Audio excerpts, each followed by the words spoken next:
Thank you, Madam Chair.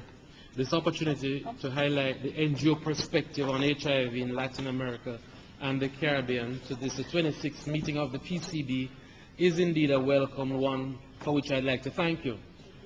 It is indeed instructive that we should speak immediately after our colleague delegate from Sub-Saharan Africa, because one part of the region I represent, the Caribbean, ranks next to Sub-Saharan Africa in infection rates in the world.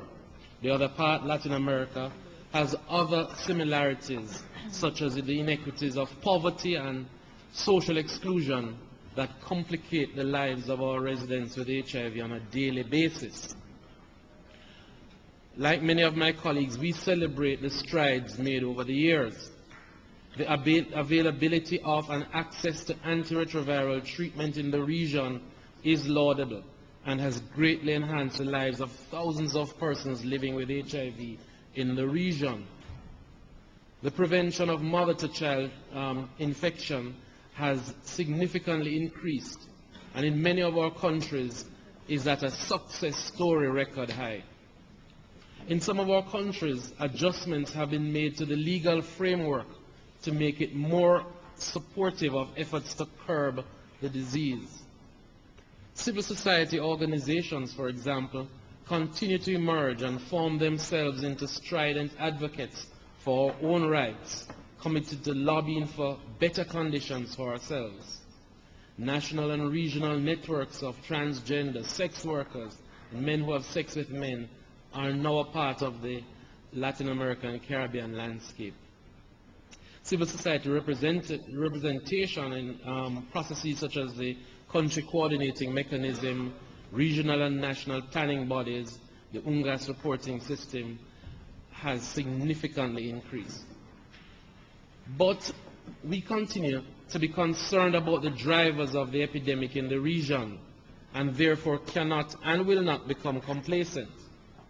The insidious feature of stigma and discrimination continues to raise its ugly and unwelcomed head in the region, and therefore places a disproportionate burden on the shoulders of vulnerable populations such as women and girls, persons who are transgender, gay, bisexual, lesbian, and sex workers.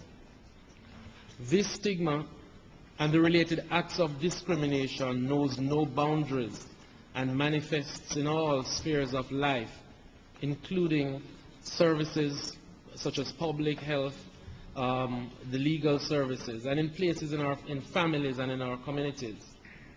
In many instances, members of these groups are not able to access relevant care and support.